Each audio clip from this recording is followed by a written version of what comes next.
Chapter 16. Sir, the storm has passed. We can lift whenever you're ready. Spears nodded, pointed one finger at the trooper in a kind of salute. Load 'em up! The men hustled towards the hopper, eager to get out of the place. The air plant belonged to the aliens now, and his human troops were afraid to be here. They didn't have anything to worry about, as long as Spears had a good use for them. Soon they would, but not right now. A good general didn't waste materiel until he could see suitable replacement for it on the horizon. Spears climbed into the trooper carrier and moved to the control cabin. The pilot had all the systems online. Doubtless had had them ready for some time. Spears grinned. Lift it, Spears commanded. The hopper rumbled with power and then surged up a hair, enough to clear the landing area floor. It began to move forward slowly. Once it was clear of the plant, the little ship would become like an arrow shot at a distant target, would hang a lazy parabola, decelerating against the faint gravity for the last portion of the flight. POC. Piece of cake. I don't hear the beacon, Spears said. Probably some residual cross-pole flurries, sir. Flux whirlpools causing interference. It's not uncommon after a big storm. Is our comm working? All systems are green, yes sir. Call third base, coded squirt, advising them of our status. Sir.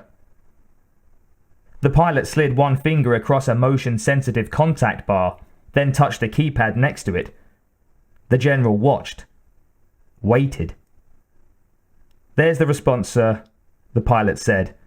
Acno, confirm, green and green. Spears rubbed at his chin with his thumb. Missed a spot with the depot last time he'd wiped the whiskers off. Just a couple of hairs. But that was sloppy. Sloppy was bad. Sloppy could get you dead. Call 'em back. Punch in code 096-9011-D. That's Delta. Sir, I don't recognize the code. You aren't supposed to, son. Just do what you're told. Yes, sir. The pilot tapped in the numbers. The hopper had full holo projects. After a moment, the screen area over the console blossomed, swirled for a moment, then remained a pale and featureless blue. A clear signal. Well, well, Spears said. We've got some trouble at home. Sir, there's nothing there. Exactly. The pilot looked puzzled. Spears said, You don't know the story of the barking dog, do you, son? The pilot shook his head. Back on Earth, long time ago, there was a famous investigator working on a crime. While listing the clues, he said, And of course, there's the matter of the dog barking in the night. His assistant, who'd been compiling the evidence, said, But the dog did not bark. Precisely, the detective said. The pilot might as well have been in suspended animation, midpoint in a 50-year sleep. Spears shook his head. The signal is not supposed to be clear, the general said. That it is means there's a problem. Ah, I see. Whether he did or not didn't matter. Spears was not so inept that he would leave his base without stringing a few noisemakers. Time to try another one. There was always a chance that the magnetic storm had damaged some electronics. Put the ship back down where it was, Spears said. Sir, a little detour. Don't worry about it.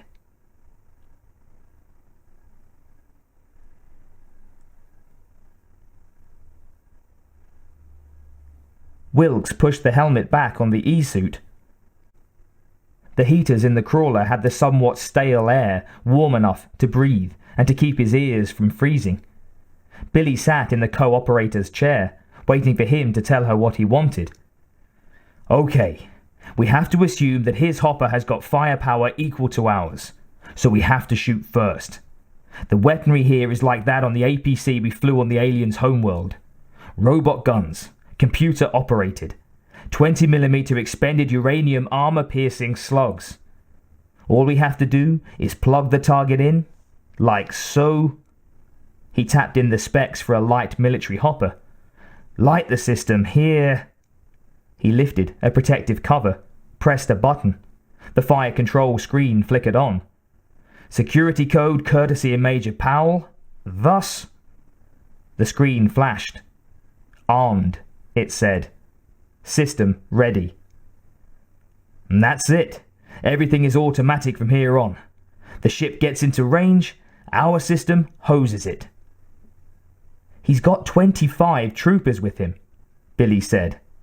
You ever hear the expression, burning down the barn to get rid of the rats? Depends on how nasty the rats are, kid.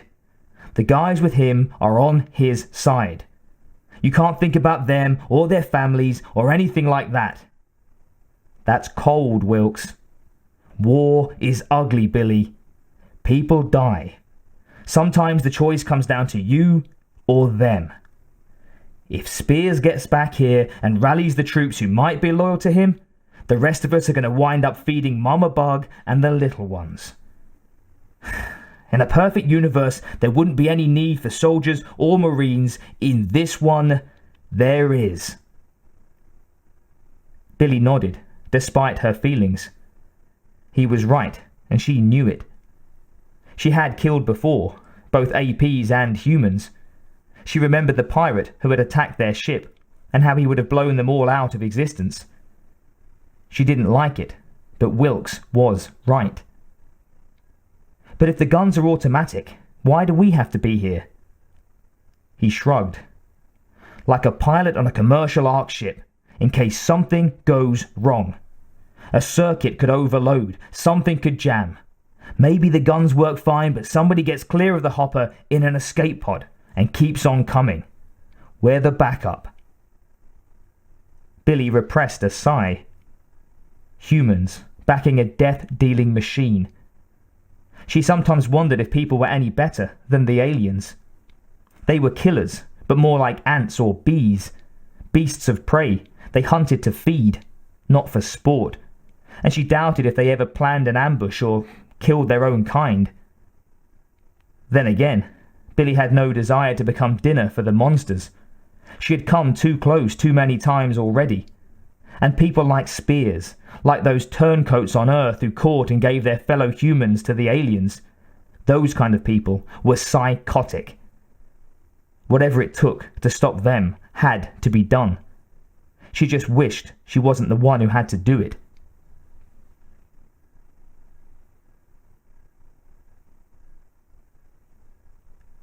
General, the hopper is 10 clicks out. Spears, looking at a computer read, turned towards the pilot. Keep it on standard approach. Sir.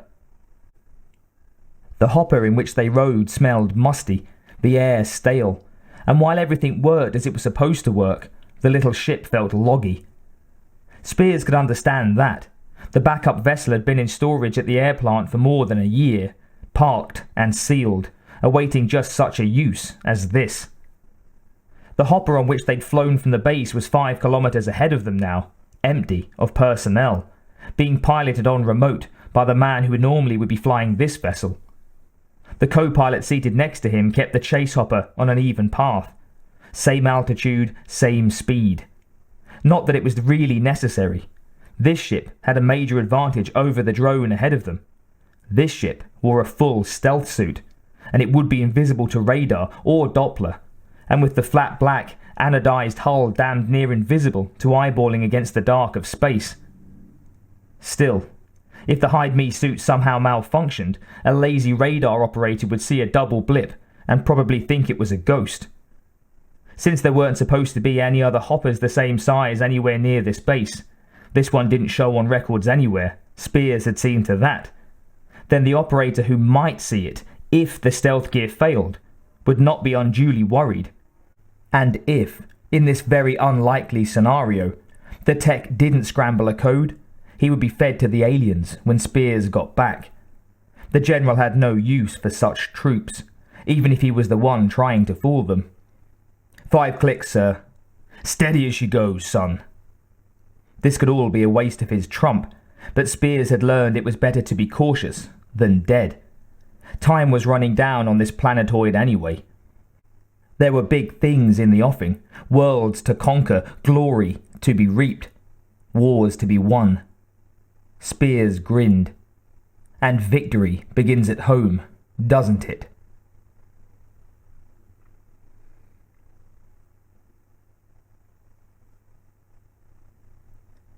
"Here they come," Wilks said, "right down the pipe." The tiny green dot on the gunnery radar screen moved towards the center. After a moment, the dot began to pulse, alternating now between green and amber. "Target initially acquired," flashed across the bottom of the screen. "It's a match," Wilks said. The alternating dot continued to pulse, then went from green-amber to red. "Target confirmed. To abort firing, you must enter cancel code." Wilks glanced at Billy, shook his head. "All yours," he said, knowing that the computer wouldn't understand the comment. The pulsing dot expanded, became the outline of the hopper. A blue grid appeared on the screen in one corner, then expanded to cover the hopper. A bullseye ring lit in bright green, centered on the hopper. 60 seconds to optimum firing distance. A timer began counting down from 60 towards 0. Wilks watched Billy. She stared at the screen, blinked rapidly. Her breathing speeded up. At fire minus 30 seconds, she said, "Jesus, it's like watching an execution." "Yeah, it is." 15 seconds to optimum firing distance. Wilks tapped a control on the external monitor. The tracking cam gave him a star sprinkled black. "There it is," he said, as much to himself as Billy. A tiny dot, the running lights barely visible. 5 seconds to optimum firing distance. The hydraulics of the guns whined slightly as they moved the weapons, tracking the incoming ship. Optimum firing distance. Commence firing. The machine guns were recoilless, so the vessel around them didn't shudder, but the weapons vibrated, shaking them as if they had developed a sudden palsy. And the vacuum outside didn't carry any sound, but some of the hull and air inside did. The rapports were muted by the dampers, the noise almost like a thick sheet of canvas being ripped. Every 10th round was a tracer, and the guns fired so rapidly that there seemed to be a continuous line of colourful fire splashing against the incoming hopper. The fire computer had it all figured out. The target's speed, the gravity, the velocity of the incredibly hard uranium slugs that hammered the hopper. It couldn't miss. It didn't miss. The hopper's armor wasn't enough. The machine gun fire punched through it. Wilks could see sparks as bullets hit the plating, sparks that blossomed as air from within spewed out and fed the tiny fires. The tracers raked the ship, found the engine, smashed through, and destroyed it. The hopper lost power, tumbled out of control, fell in the low gravity, a ruined and discarded toy from the hand of a bored child. "God," Billy said. Wilks watched. No escape pods popped out. It was almost too easy. See you in hell, Spears.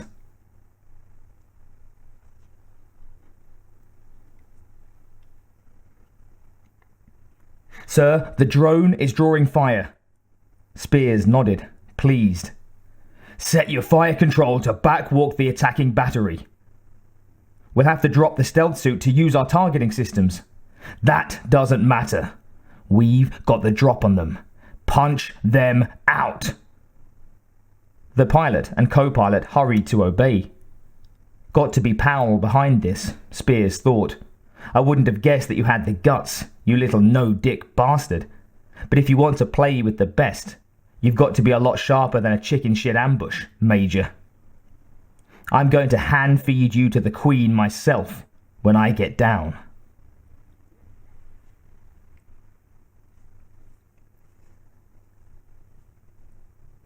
The hopper went down, streaming oxy-fed flames that winked out quickly in the vac. The ship hit, bounced high, hit again, shattered, and sent pieces flying.